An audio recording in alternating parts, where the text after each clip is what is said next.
ధృవపత్రం కోసం ఇవ్వడం జరిగింది. అందరికీ ధన్యవాదాలు. ఎందుకంటే వర్గీకరణ జరిగిన తర్వాత కూడా కొన్ని మండలాల్లో తహసీల్దార్ వాళ్ళు ఏం చేస్తున్నారంటే ఇంకా మాకు ఏమి జారీ రాలేదు, ఇంకా జీవో రాలేదు, గెజిట్ రాలేదని కొంతమంది ఇబ్బంది పెడుతున్నారు. అందుకని ఆ దృష్టిలో పెట్టుకొని సదాశివపేట మండల తహసీల్దార్ గారికి ఈరోజు వినతి పత్రము అందజేయడం జరిగింది. తహసీల్దార్ గారు కూడా సానుకూలంగా స్పందించారు, జారీ చేస్తామని చెప్పారు. అలాగే ఎంక్వైరీ చేసిన తర్వాత గ్రామ పంచాయతీ లెవెల్ ఎంక్వైరీ చేసిన తర్వాత సర్టిఫికేట్లు అనేది మీ కులద్రవ పత్రం మళ్ళీ కులద్రవ పత్రం మనకు జారీ చేస్తామని చెప్పడం, హామీ ఇవ్వడం జరిగింది.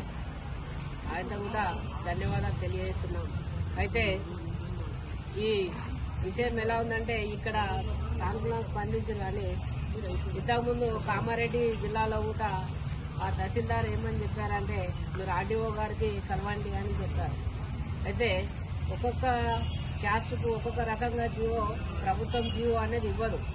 కాబట్టి ఆ జీవో ప్రకారం అనేది సమయస్ఫూర్తితో వాళ్ళు స్పందించి మన మన్యకుల సర్టిఫికేట్ ఇవ్వాల్సిందని కోరుతున్నాం.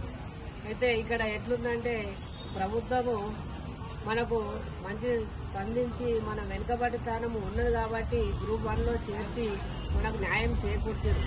కానీ ఇక్కడ తహసీల్దార్ కొంతమంది కొన్ని మండల తహసీల్దార్లు మాత్రము ఇబ్బందికి గురి చేస్తున్నారు. అలా చేయడం ద్వారా లాస్ట్ మెడికల్ సీట్లు కూడా మన పిల్లలు సంబంధించిన వాళ్ళు కొన్ని సీట్లు కోల్పోవడం జరిగింది. కాబట్టి ఈ సంవత్సరం ఈ అకాడమిక్ ఇయర్లో అలా జరగకుండా ప్రభుత్వం తగిన చర్యలు తీసుకోవాలని కోరుకుంటున్నాను. ధన్యవాదాలు.